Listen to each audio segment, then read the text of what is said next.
Hi, this is Max. I'm at the ranch today. I'm going to show you how to do my most famous meal. This meal is, I have got requests worldwide for this recipe, and today I'm going to share it with you. Well, actually it's not several people worldwide I got the request for it. It was actually one of my daughters requested this, and she's looked at a map that shows the world, so it's like she's been all over the world. So that's how I can justify saying this is requested from all over the world by several people. But what I've done is I've got a bunch of vegetables from our garden right now. This is late May, and I'm going to make a vegetable stir fry with some rice in it. So just a few of the vegetables I got some radishes, some carrots that are just coming on. I got some asparagus spears. I got these are some specialty radishes, some Shushiko semi-long radishes. I got some Chinese cabbage. This is a red Chinese cabbage, a red dragon, and this is a normal Chinese cabbage. I have a couple of different types of bok choy here, just a regular type, and a red bok choy. I have a kohlrabi that I'm going to use.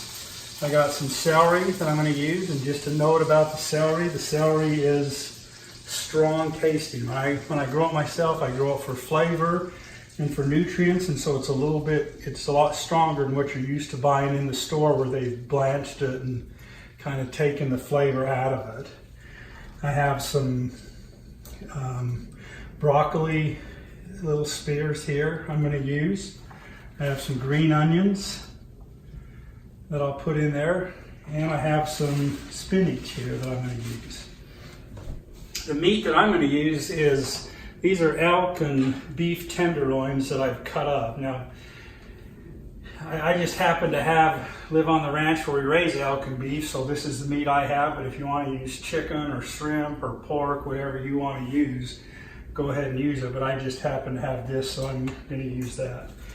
And then I then I add some rice. I'm going to add 2 cups of rice. And the way I do this is I get as big a pan as I can take here. I'm going to add some butter to the pan. I'm going to add 2 cups of rice.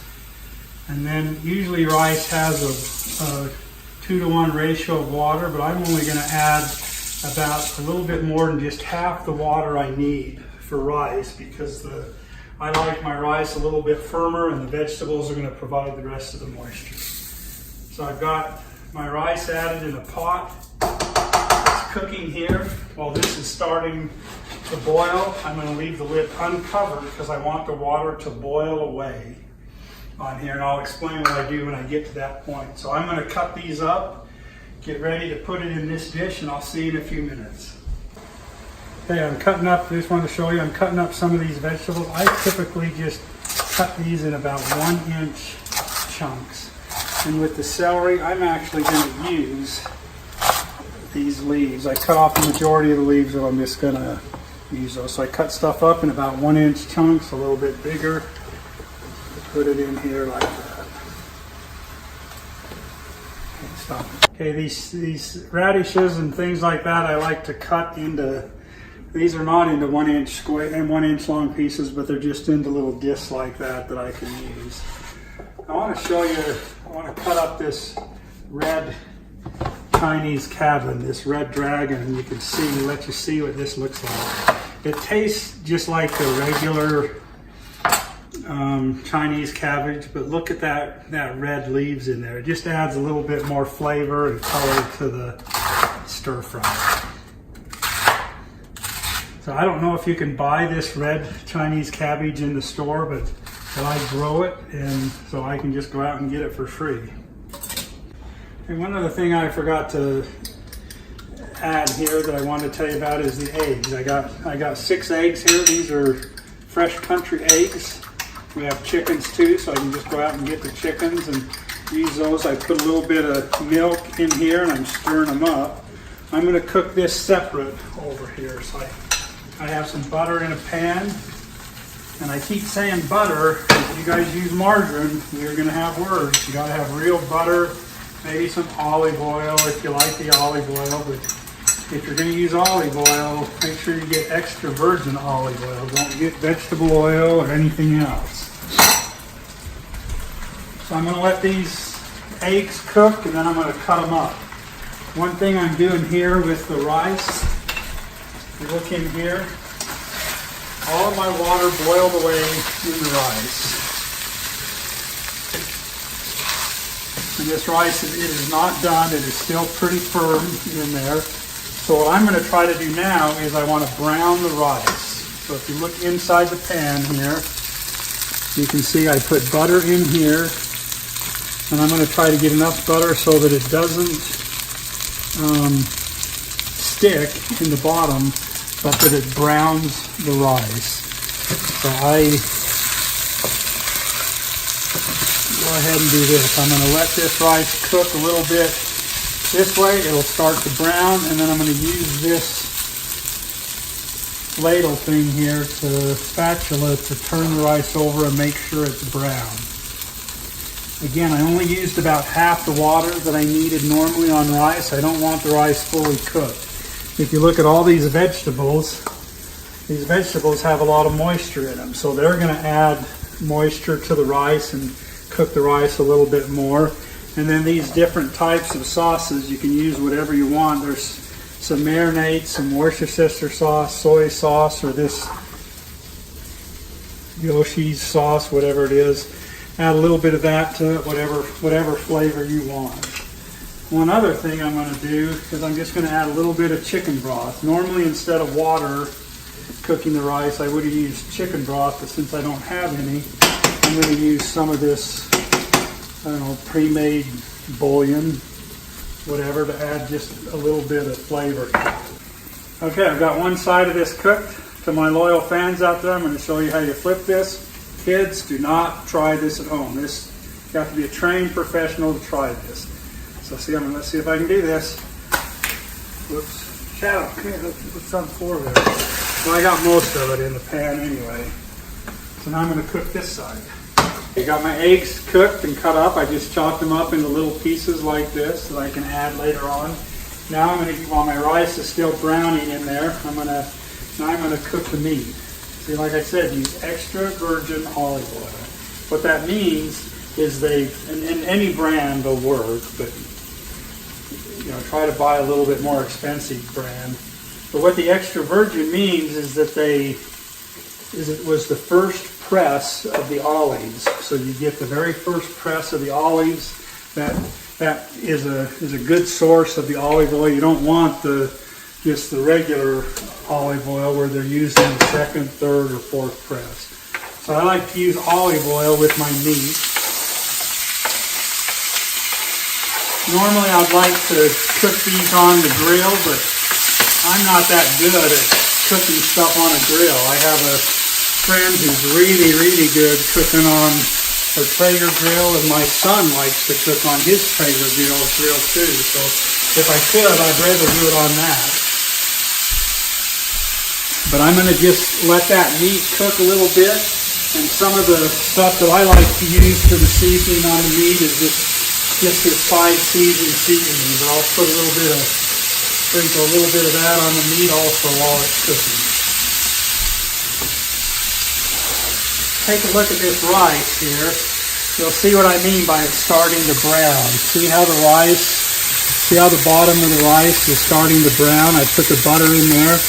I don't want it to burn, but I want it to brown. And so I'm trying to let that brown about like this, maybe a little bit more. But once that rice is browned, now I can start adding vegetables. So here's my vegetables. This looks like a lot of vegetables, but when you cook them, they're gonna shrink down, kind of wilt down in size. So I try to do as much vegetables as will fit in the pan, maybe a little bit more.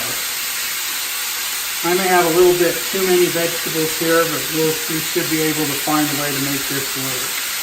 It'll shrink down quite a bit. Okay, so I'm in the middle of cooking the vegetables now. I had to switch to 2 pans because I had quite a bit. I don't want the vegetables fully cooked. I still want them crisp. So I only basically want to heat the vegetables up, not cook them fully. These vegetables are almost done. I'm going to add a little bit of Worcestershire sauce. This stuff's just really good, so I like to add that. And I'm going to add just a little bit of this Yoshi sauce. And I don't want to add very much. This is kind of sweet. So I just want to add a little bit. And then as people eat this, they can go ahead and add whatever they want. So at this point, I've got my vegetables. They look like they're pretty warmed up right now. I can take a piece and try it.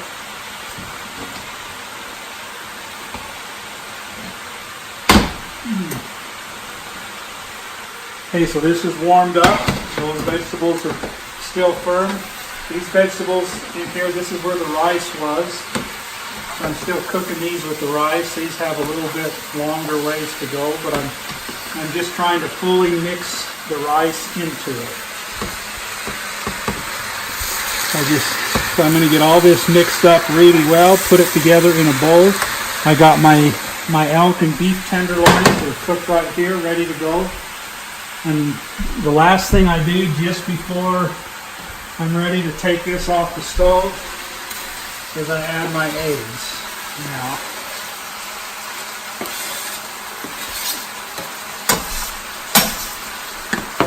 Now this sounds like a lot of food, what I put in, a couple of heads of Chinese cabbage, a couple of bok choy, a bunch of stuff like that, but it goes really fast. You put this in a dish and it's pretty addictive eating it.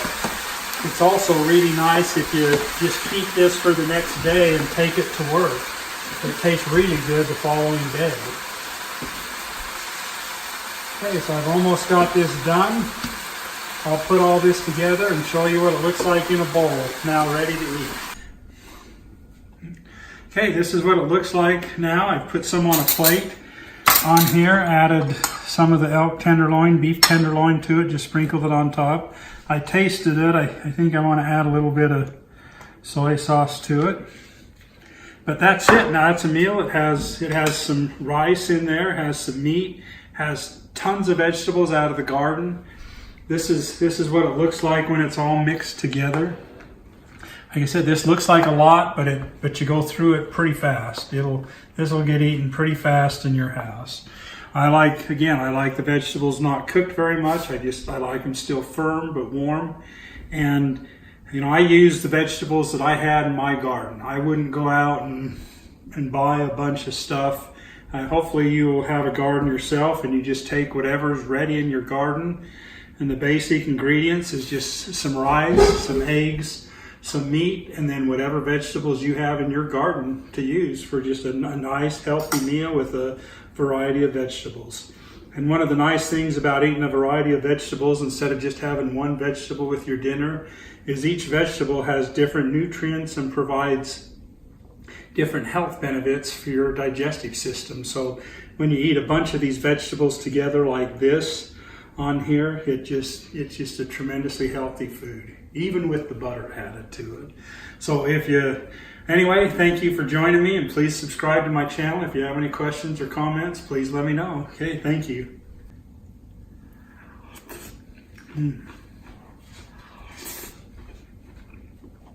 That is really good.